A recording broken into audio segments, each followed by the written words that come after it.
Och så här berättar hon för mig. Vi bodde i ett hus precis i början av byn och jag var på väg hem från skolan när den vackraste pojke som jag hade sett, han kom gående. Han var inte från byn, det visste jag direkt, för vår by är ju inte så stor.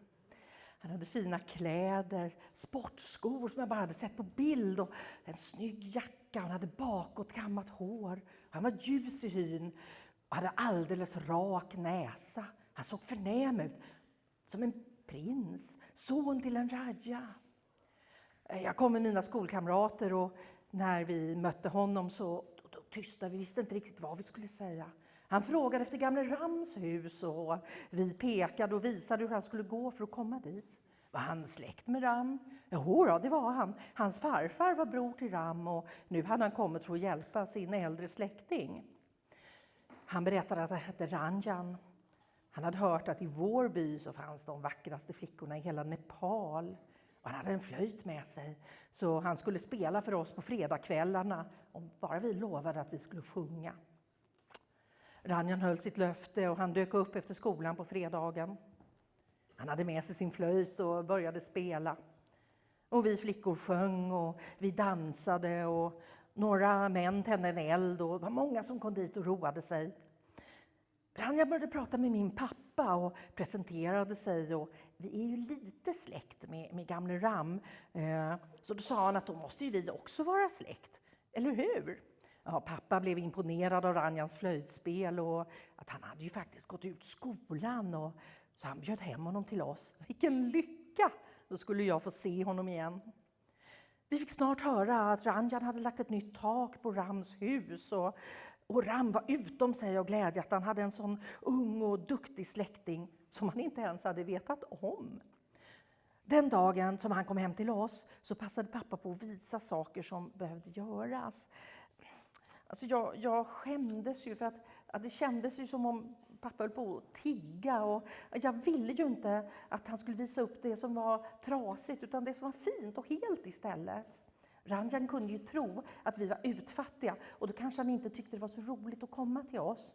Ja, vi var ju verkligen fattiga och det lilla vi hade det var ju både trasigt och utslitet men vi hade i alla fall ett litet hus. Plötsligt så var Ranjan hos oss nästan varenda dag och hjälpte pappa. Och pappa berömde honom hela tiden. Och när han dessutom fick flera flaskor sprit, ja, då tyckte han att Ranjan var ju som en skänk från ovan. Rätt snart så började Ranjan prata med pappa om mig. Och jag höll andan och hoppas att pappa säger ja. Mamma var lite tveksam och tyckte att det var bättre att vänta ett år eller 2 på en giftermål. Men Ranjan ville ju ha mig utan hemgift och han ville ordna ceremonierna så snart som möjligt för att han skulle snart lämna byn och då ville han ha en fru med sig. Ja, nu efteråt så vet jag ju att det här var ju inget lagligt äktenskap för jag var ju för ung för att få gifta mig. Det blev aldrig registrerat och därför går det ju inte att hitta Ranjan som egentligen nog heter någonting helt annat. Han förstörde min ungdom och min framtid och jag är helt förbrukad, jag kan inte åka hem igen. Jag kommer aldrig kunna gifta mig och få en familj, men det gör detsamma. Jag vill inte vara tillsammans med någon ändå, eftersom allt som har hänt. Egentligen vill jag inte ens berätta om det som har hänt. Det var så hemskt, det är så fult alltsammans. Men när vi hade ordnat alla ceremonier i byn och jag trodde att han var min man, ja, då var jag ju så lycklig. Jag älskade honom ärligt av hela mitt hjärta. Jag ville göra allt för honom. På vår bröllopsdag, när jag kysste hans fötter, då trodde jag att min framtid var trygg. En sån fin och sån duktig man. Han kunde ju laga saker och han talade så fint och skrattade mycket. Ja, så fort alla ceremonier var klara, då fick han bråttom och sa till mig att packa mina saker. Så vi kunde ge oss av till Kathmandu, där han hade ett hus. Vilka saker? Ja, inte hade jag några saker. Jag hade ju några som hade fått av Ranjan och en extra sjal. Fast den var ju trasig och färgerna hade bleknat. Jag skämdes ju över att inte äga någonting. Men jag tog det lilla jag hade och så gick vi från byn. När vi kommit längre ner till stora vägen så åkte vi bussen till Kathmandu. Jag hade bara åkt buss en enda gång förut och inte så där långt. Så för mig så var det ju jättespännande och jag fick komma till en så stor stad. Fast när vi kom fram, jag var alldeles snurrig av alla ljud. Och det var så mycket människor och alla trängdes med varandra och skrek. Och jag höll Ranjan hårt i handen och han skrattade åt mig och sa att men var inte rädd nu, jag är ju här för att skydda dig. Och jag minns vad härligt det kändes, vad stolt jag var. Och så kom vi till hans hus, där han hade ett rum längst in i en lång och mörk gång. Det kom inte in något ljus och vi fick treva oss fram och jag som hade trott att han som var så fin skulle ha en riktig säng, inte bara en bädd på golvet. Det fanns vatten i en kran ute på gården. Jag blev hemskt sjuk av vattnet och maten. Det var flera trappor ner till gården och till dasset. Ibland hann jag ju faktiskt inte alltid ner. Men efter ett par dagar så var det bra igen. En kväll när jag satt och väntade på att Ranjan skulle komma hem, då kom ett par av grannarna. De bara steg rakt in i vårt rum och knuffade ner mig på bädden. Jag blev livrädd. Jag sa, men min man är ute på gården, han är på väg hem. De gapskrattade åt mig och började slita i mina kläder. Jag försökte skrika. Men de la en kudde över mitt ansikte och så tvingade de sig på mig. Jag trodde jag skulle dö. Det var vidrigt, det var hemskt. Jag ville att Ranjan skulle komma hem, men jag var också rädd att han skulle se vad som hände. För då skulle han säkert inte vilja ha kvar mig som fru längre. Jag svimmade, men jag vaknade igen och försökte komma loss. Men jag förlorade medvetandet igen när de tryckte kudden mot mitt ansikte. När jag vaknade hade de gått och jag hörde deras och Ranjans röster i trappan. Ja, de lät precis som vanligt och jag blev livrädd att det skulle synas på mig vad som hade hänt. Jag skyndade mig och ordnade mina kläder, kammade håret och när Ranjan kom in i rummet så tror jag att jag såg ut som vanligt utanpå. Inuti var allt bara kaos. Han var trött och behövde sova, men han hade ordnat en resa till oss. Vi måste ju åka på bröllopsresa. Vad säger du om att åka till Indien, baby? Det blir väl roligt för dig. Jag bara nickade stumt och ordnade lite i hörnet medan han gick och la sig. Han somnade snart och jag tog hans byxor från golvet för att hänga upp dem. Och då såg jag en reva så jag skyndade mig att ta fram nål och tråd för att laga byxorna. Det låg mycket pengar i fickorna, nästan 10 000 rupier. Jag undrar var han hade fått så mycket pengar ifrån. Jag kröp ner under filten och lät tårarna komma. Men nästa dag, då for vi till Indien med buss. Då flera dagar. Det var tröttsamt och dammigt, men jag tyckte det var spännande att se alla människor och landskapet som for förbi utanför fönstret. Vi var tvungna att stiga av bussen då allt skulle inspekteras på platsen där Nepal tar slut och Indien börjar. Ett par kvinnor i uniform frågade mig vem jag åkte med och vad jag skulle göra i Indien. Och jag svarade att jag reser med min man på bröllopsresa. De frågade Ranjan och han lät arg och han viftade med papper med stämplar och sen ropade han på mig så jag sprang till honom. Han sa till kvinnorna att våra familjer hade arrangerat vårt äktenskap och vi bodde i ett eget hus i Kathmandu. Och jag sa att det stämde, även om jag tyckte ju att det var lite överdrivet att säga att vi hade ett hus, det var ju bara ett litet rum. Ja, när jag tänker efter, då var det ju egentligen bara min familj som hade accepterat därför att de blev lurade. Hans familj hade vi ju inte ens hört talas om. Det var konstigt. Han hade sagt till byn att föräldrarna hade förolyckats och han hade ju bara gamle Ram som närmaste släkting.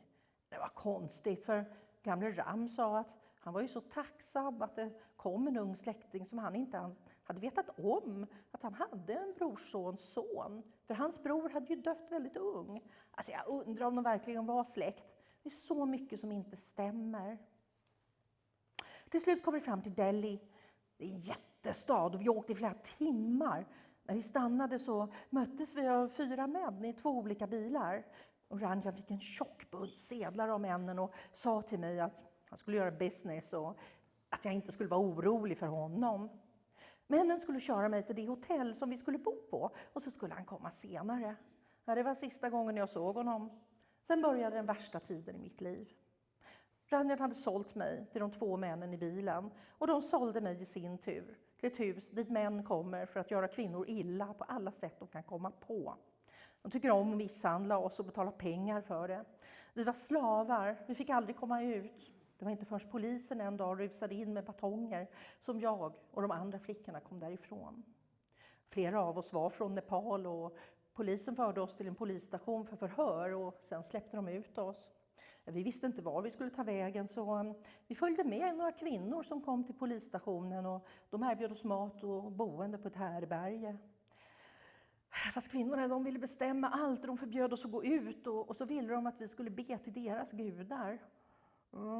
Vi var flera från Nepal som lämnade huset, och vi hjälpte varandra.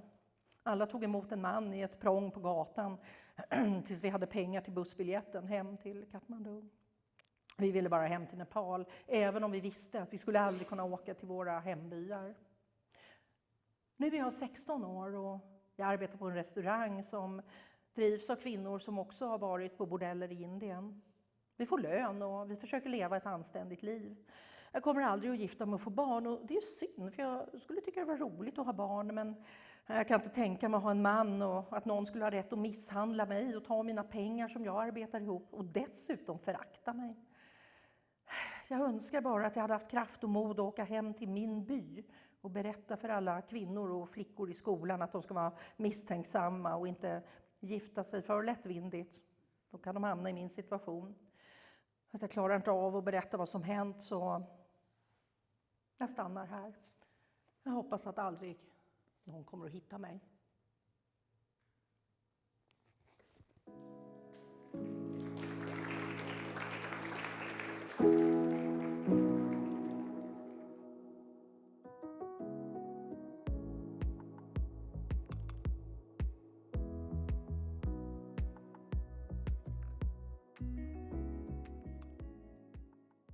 Very good afternoon, everyone. Thank you, Evaji. I think I'm loud. I think I'm clear also, because I was a cop and I'll always remain a cop. First of all, I would like to thank Evaji, Ilva, Liliaji, and her entire team who invited me in a beautiful country, Sweden, Stockholm, giving me this opportunity. It's a great honor for me. It's a great honor for Nepal police in general. Thank you so much. Thank you. I'm so grateful to you. In fact, I was supposed to be here 2 years back, but due to COVID pandemic, I was unable to come. I have prepared 42 slides, but don't worry. Don't worry, I will not take too much time. I will share you my experience before you. I will not touch on theoretical aspects.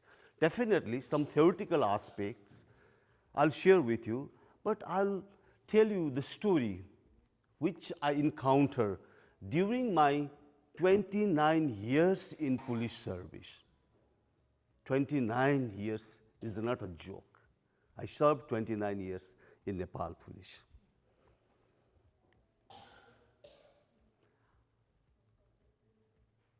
Before showing you the slides, I'll tell you one story. If you plant honesty, you will reap trust. If you plant humility, you will reap greatness. So, ladies and gentlemen, respect it all. You have to determine yourself what you would like to plant.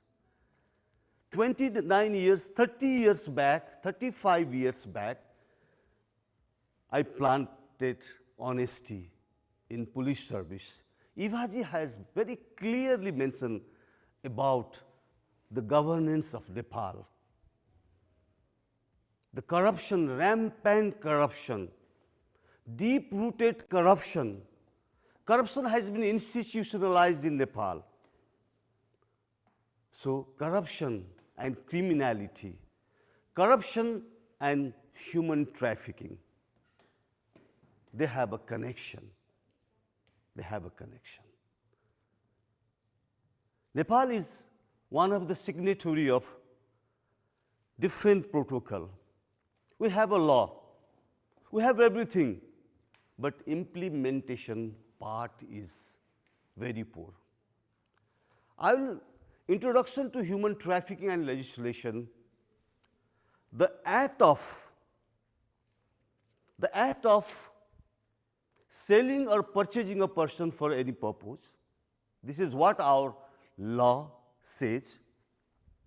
Using someone for prostitution with or without personal benefit, extracting human organs unless specified otherwise by law, engaging in prostitutions. I'll share you some stories of organ, human organ, extracting human organ.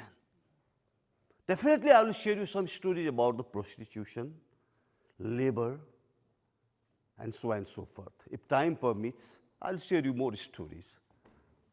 I don't want to mention about UN definition of human rights. You all are aware of that. Because it would be boring. If I go to the theoretical part, it would be boring. The ancient history and status of human trafficking in Nepal. Ancient slavery practices in Nepal. Take an example of myself. I came from remote area of Nepal. And my father, my parents happened to be a landlord in Nepal. When I was a child, there was, in my home, there was some sort of slavery. In my home, there were one family. Whole family, husband, wife, and 2 children. They were kept in my home for 20 years. I was a child. I was not aware of human trafficking, slavery, forced slavery. But they were kept in my home. But later on, I had a good education. My parents sent me to Kathmandu, the capital city of Nepal. Then I came to know. Then I joined in police. I came to know it was some sort of human trafficking. It happens everywhere, especially so-called elites of Nepal, so-called landlords of Nepal, so-called corrupt politicians of Nepal.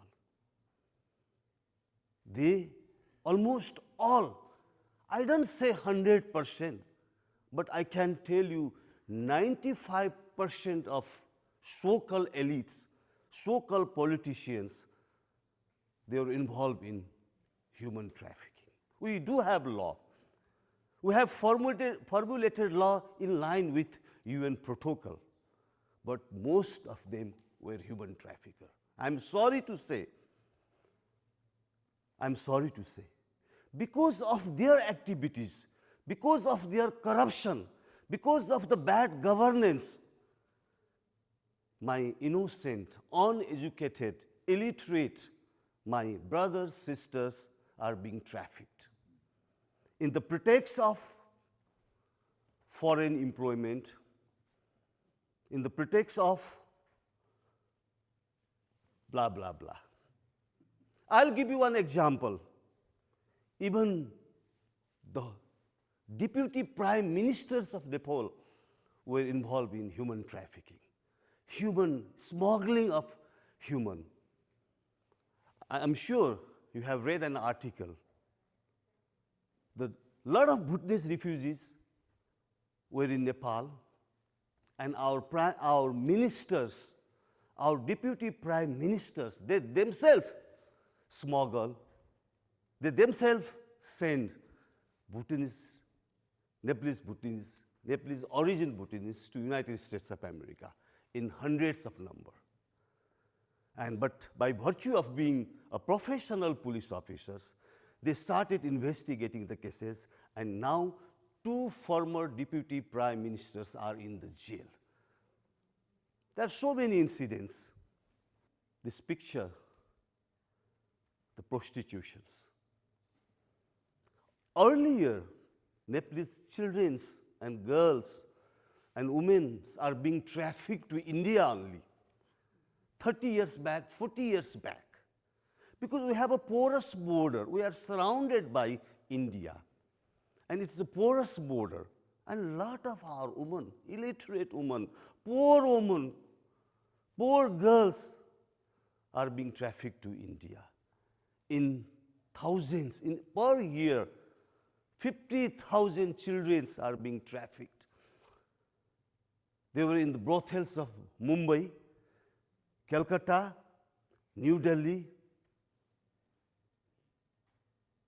In thousands of our children, my sisters, my daughters, they were being trafficked.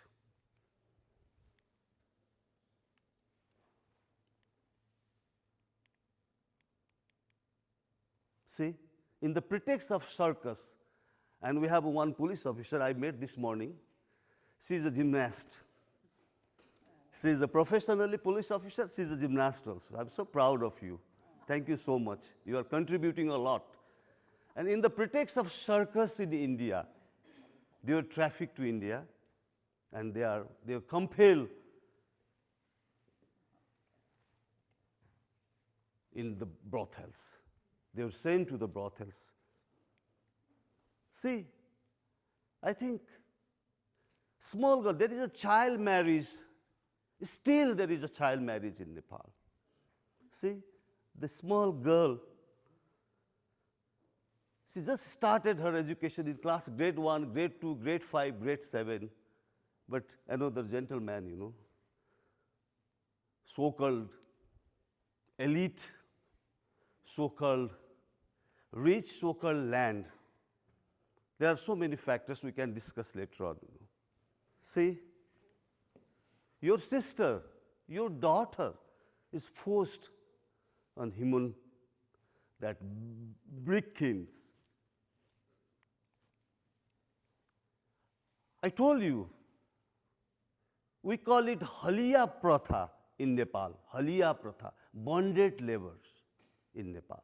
See, the whole family is kept in the landlord's home, and they are being exploited.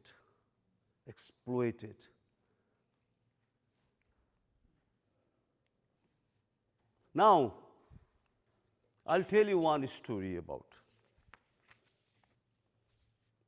the prostitutions. What happened? When I was superintendent of police in Kathmandu, capital city,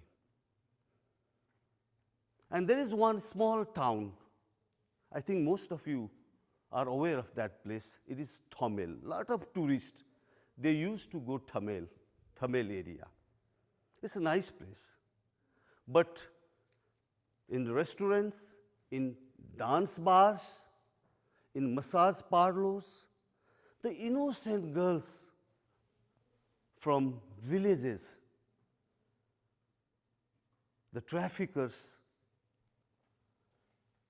even their own relatives also, they bring Kathmandu for better job, better opportunity, more salary, more money, but they were kept in massage parlor, restaurants, dance bar, and so on and so forth. I became the chief of Kathmandu police, and at the beginning I told you, if you plant honesty, you will reap trust. The local inhabitants, the law-abiding citizens had trust on me, and they started giving me informations about massage parlor, about brothels, about dance bar, and they started giving me informations. Then I started doing operations, police operations. I collected information. I used local authorities, local inhabitants, law-abiding citizens. Then at one operation, I rescued and arrested. I rescued 300 small children, more than 300, and arrested more than 50 traffickers in one operation. If you share this story to the developed countries like Sweden, they will be surprised. The police officers will be surprised, I'm 100% sure. How can you arrest more than 100, 300 traffickers at a time? It is a tough job. It is not that easy. But due to the support of local inhabitants, other stakeholders, law-abiding citizens, it was possible. Then there was a lot of pressures. You know, Nepal is the corrupt country. I told you that 95% of our politicians are corrupt. 95% of our parliamentarians are corrupt. Most of the police officers are corrupt, judiciary is corrupt, bureaucrats are corrupt. As per Corruption Perception Index, we secure only 33 marks. And Sweden, I think you have secured 86 marks out of 100.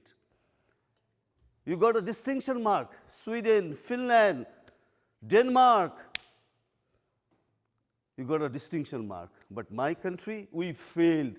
We secure only 33 marks. There are so many factors. You are aware of that. It is just because of bad governance.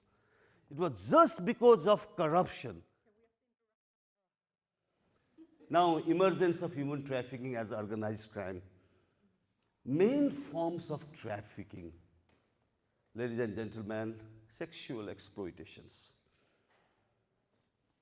forced labor, and organ removal. I was telling you a story about my operation, first operation in capital city Kathmandu, more than 300. The girls, the women were rescued, and more than 50 traffickers were arrested and they were prosecuted. They are still in prison. I'm so happy. And I encountered a lot of telephones from corrupt politicians. There is a nexus in between. There is a nexus. The corrupt politicians, bureaucrats, businessmen, police officers, judiciary, they have a very strong nexus. So I encountered a lot of telephone, lot of threats, lot of intimidation from politicians, but I said that law is law. Rule of law. I have to respect rule of law. What law says, I will obey it. I do not obey your illegal orders. Because by virtue of being a police officer, if you obey illegal orders of politicians, corrupt politicians, you are no more a police officer. So I flatly rejected their call. We prosecuted, because thanks, my team was extraordinary during that time. And we prosecuted them. Most of them are still in jail, still in prison. That was a great achievement. And you know what happens? The sense of satisfaction. You know, if you deliver, if you perform good, there is a sense of satisfaction. Now, if I go somewhere, you know, in some social programs, and most of the rescue girls, now they are teachers, they are nurses, they are doing different professions. And I don't know, I cannot recognize all those who were rescued. We have rescued. There are so many organizations, NGOs, INGOs in Nepal. They are doing extremely good job. See, you see, Eva is doing extremely, such a courageous woman. Such a courageous woman. She is doing extremely amazing job in Nepal. And during social programs, what happens? They approach to you and they say, Namaste Ramesh sir, Namaste Kharel sir. Just because of you, now I am a nurse. Just because of you, I am a teacher. You rescue me from brothels. Now I am a teacher. See, what a satisfying moment for you. By virtue of being a police officer, that was the great achievement for me. And I'm sure most of you has done a wonderful job in your respective fields. Sexual exploitation, forced labors. See, another story, organ.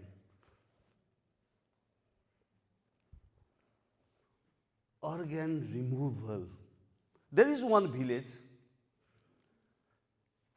It is in Kabre district, where I was born, where my village is in Kabre district.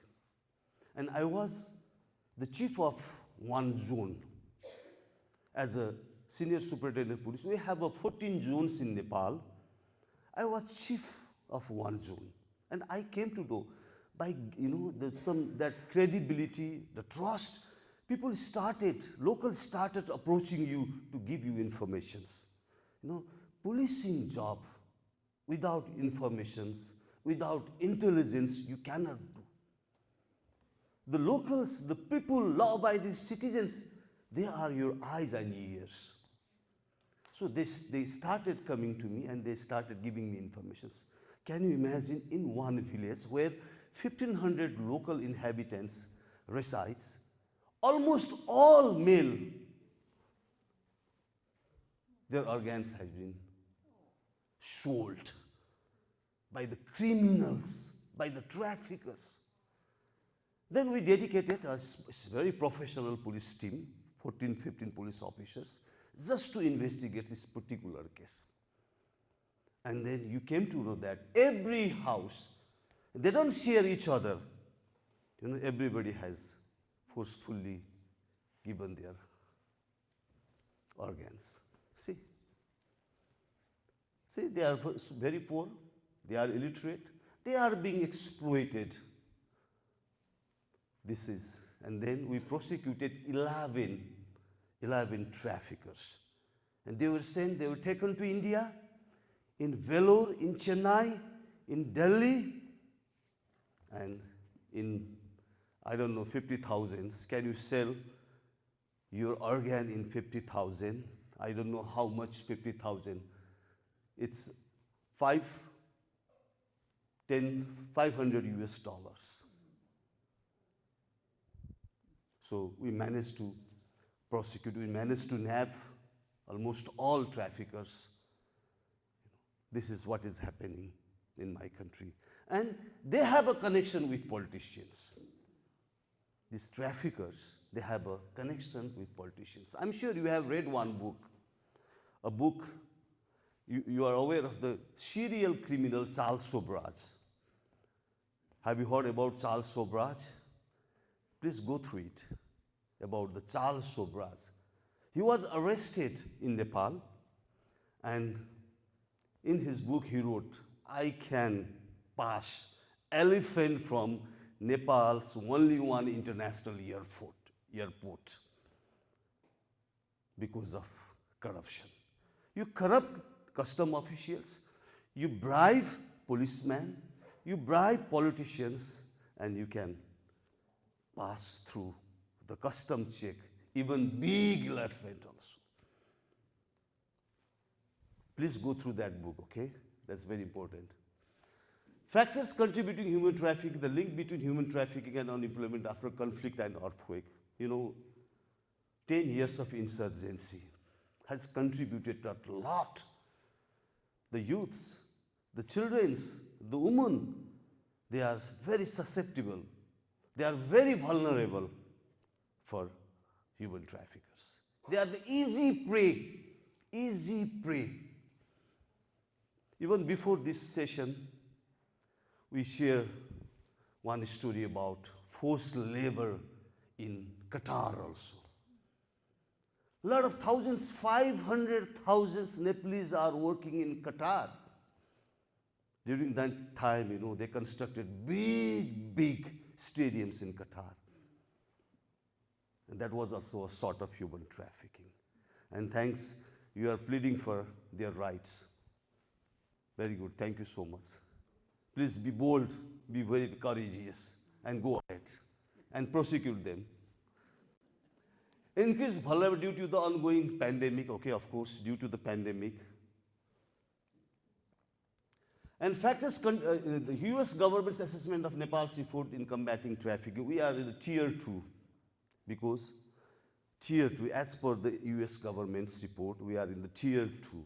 That means we still have a lot of things to do in order to fight against human trafficker. A lot of things to do. And the government, our government says, we'll do, but they never do it. They say one thing and do another thing. They preach one thing and do another thing. That's the sorry story in Nepal. Key agents and vulnerable groups, vulnerable at risk, aspiring migrants, of course, entertainment sector workers. Entertainment sector workers, you know, it was very surprising for me.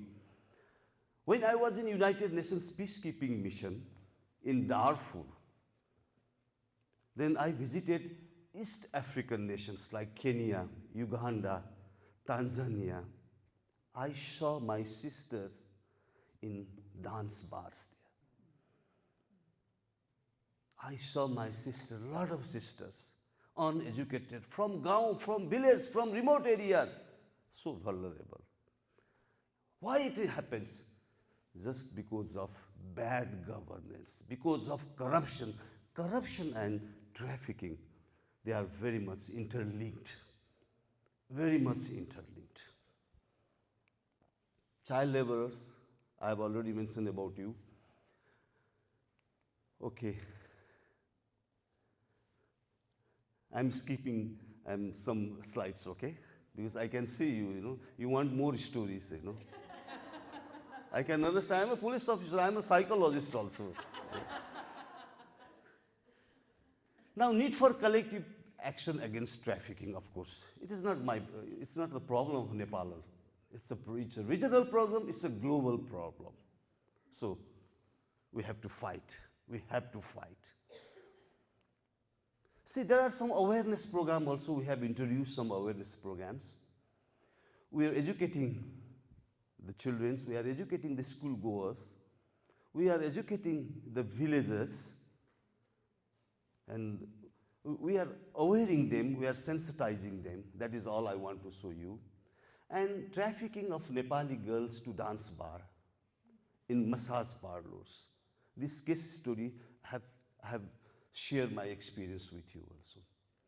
This is how they are being trafficked. Just India, we have a porous border. We don't need visa to enter India and vice versa. So a lot of innocent girls and women through India now, they are being trafficked to Malaysia, Kenya, Tanzania, even in Nigeria also. Some of you are working. You know, there are a lot of girls being trafficked from Nigeria also. Even our Nepali girls are being trafficked to not only Eastern Africa, but in Western Africa also, everywhere now. Now, a lot of boys, girls are being trafficked to Myanmar also right now.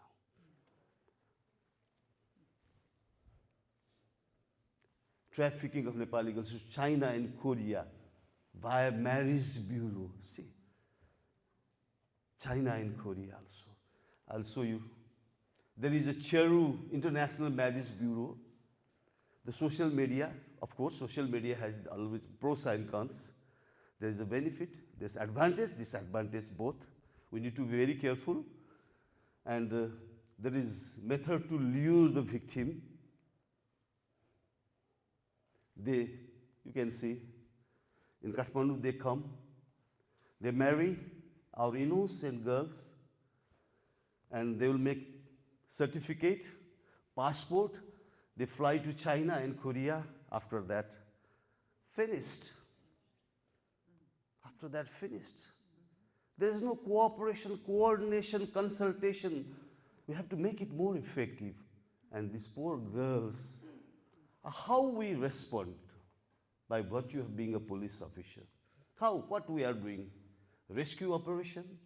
I'm just slightly touched on this. Arrest, breaking network. Interpol notice, of course, there is the Interpol. Now I'm happy that Nordic country has their own police, Europe police, but Interpol, I'm very sorry to say, we have Interpol, but it's not effective. It's not effective. Coordination, cooperation with foreign police, investigation is organized crime if applicable. And let me touch on challenges we are encountering, we are facing. What are the challenges? Main culprit out of reach, usually local agents arrested. Operated from outside. Use of non-banking channels for transferring money, lengthy process for Interpol. I have already mentioned about the effectiveness of Interpol.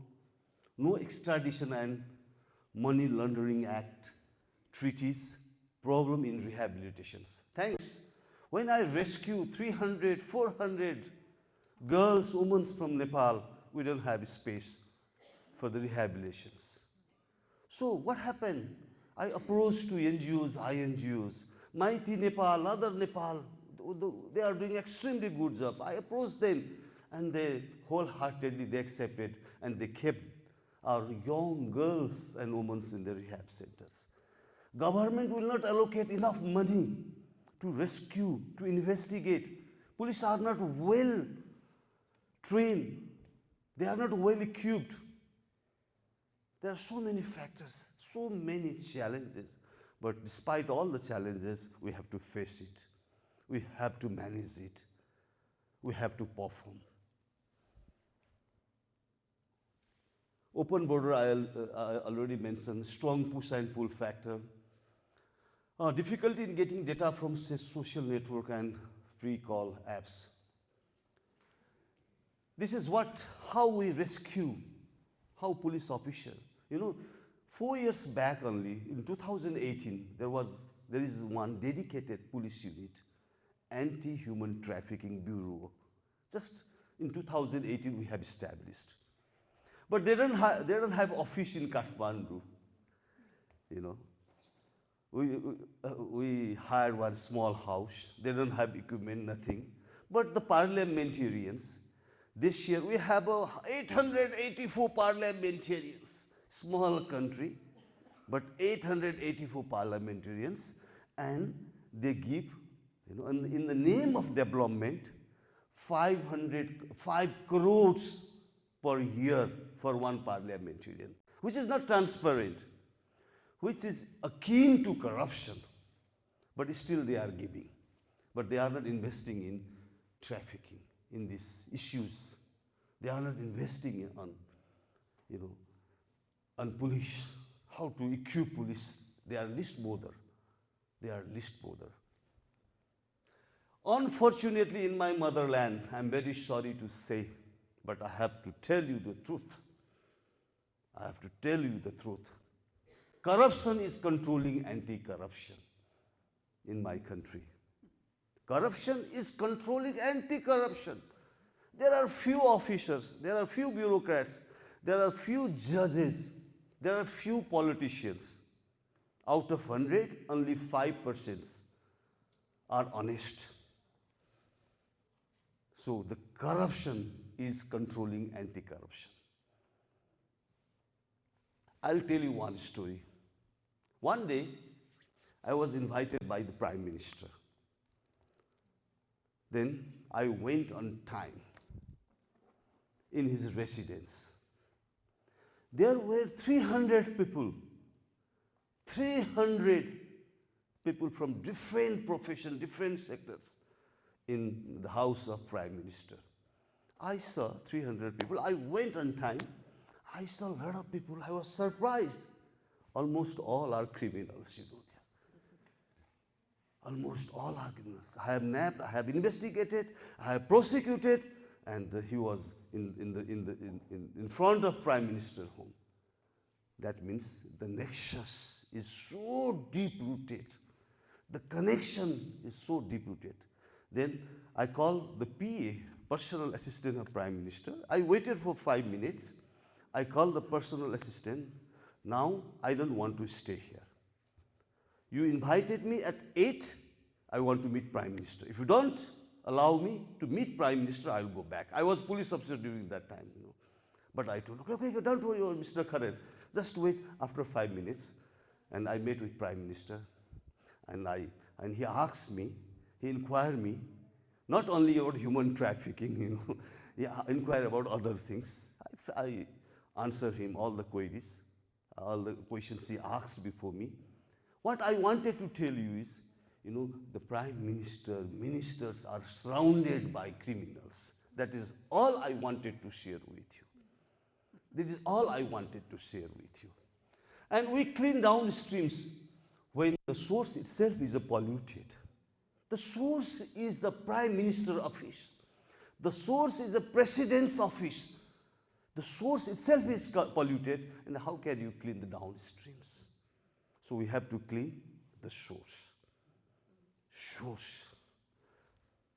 We can take away corruption from politics, but we cannot take away politics from corruption. Political integrity is lacking in Nepal, not in Sweden. Huh? I think there are some, I don't know whether you agree me or not, but in my country, we can take away corruption from politics, but we cannot take away politics from corruption. That is what is happening in my country.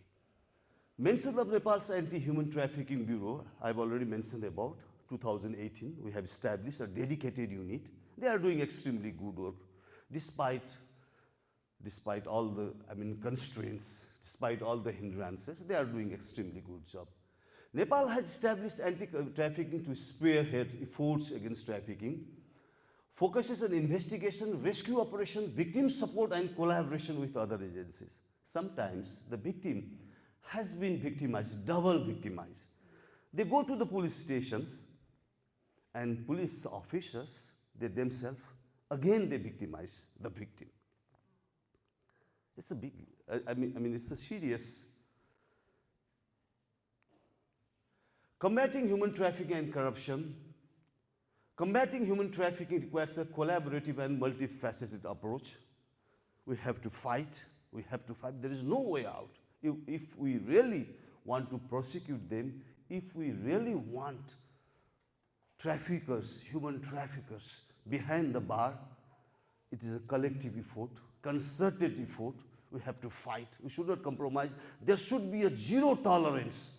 Zero tolerance. That is not happening.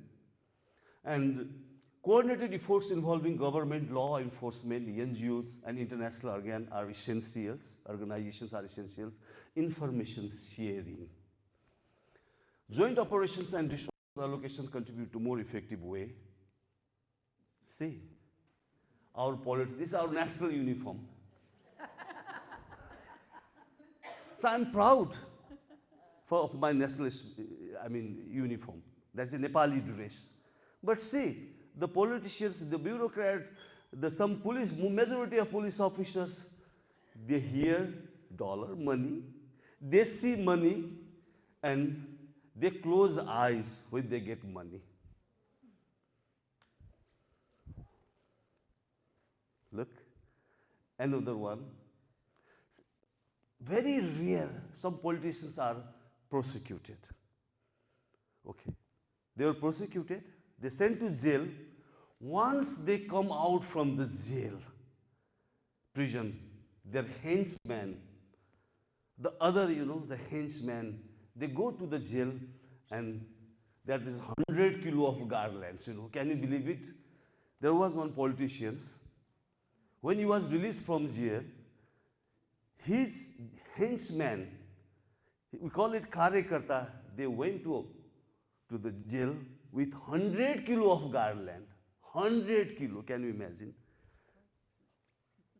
This is what happening. And in some countries, there is a capital punishment. I'm not preaching capital punishment. In a civilized society, I'm not preaching for the capital punishment. But here, see those who are involved in trafficking, blah, blah, blah, serious, heinous crimes, they should be prosecuted. See, this is the sorry state of Nepal. Big stomach, with lot of bribes, lot of money. Okay. The officials do not have sense of responsibility towards the nation and the people. They are not responsible. They are not accountable. They are not transparent. They are not effective. They are not efficient. Corruption is organized, and fight against it is disorganized. The corrupt, the traffickers, their quality, the traits of traffickers is they have a clarity, they have a confidence, they have a commitment. Clarity, confidence, and commitment. But fighting against traffickers like us, We don't have clarity, we don't have confidence, we don't have commitments. We need to have that commitment, clarity, and confidence. Oh, I'm skipping, okay? I'm going fast. This is already I have mentioned. I have shown this rescue operation at the initial, rescued from Malawi. So there is no boundary now. Rescued from Malawi, rescued from Indonesia. Now, the international coordination.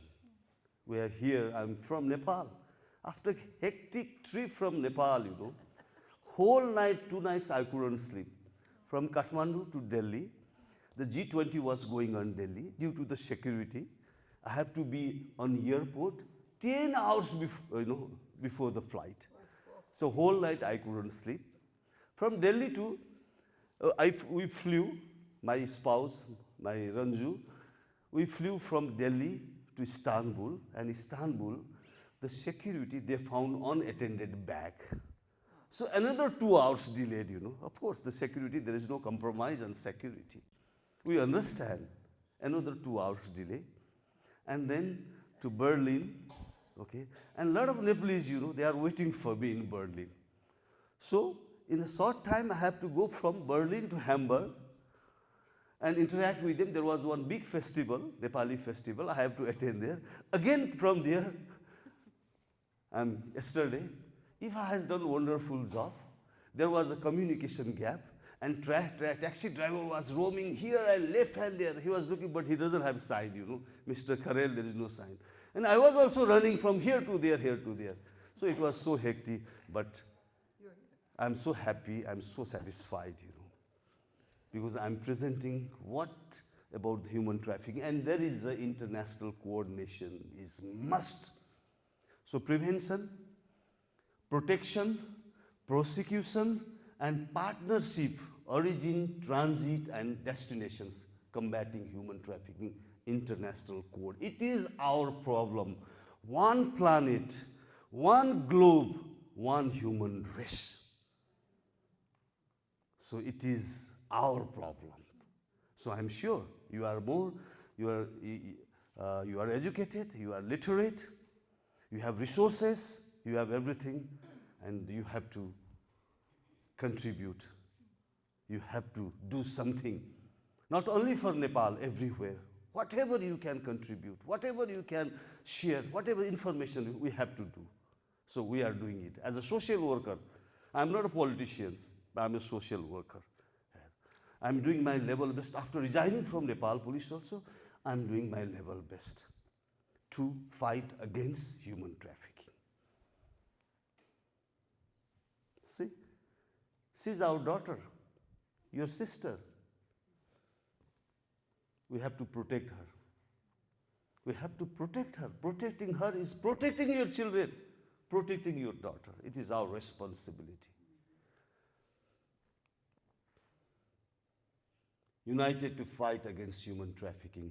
Nepal is not the origin of human trafficking. We are committed to eliminate crime of human trafficking in Nepal with our collective efforts and partnership. I'm so grateful to all of you. Let us fight. Let us fight. Let us not compromise with criminals. Let us not compromise with the corrupt. Let us fight. Let us share information. It's a concerted effort. It's a coordinated effort. Let us consult. Let us discuss. Let's find out the solution. And let us prosecute the traffickers. It is all our duty. And with this short presentation, I conclude. Thank you very much for giving me this opportunity. Maybe after this we have other session also. Tomorrow also we are engaging. We are sharing our information. And once again, so grateful to you. So grateful to you. Thank you very much. Long live Sweden-Nepal relationship. Thank you so much.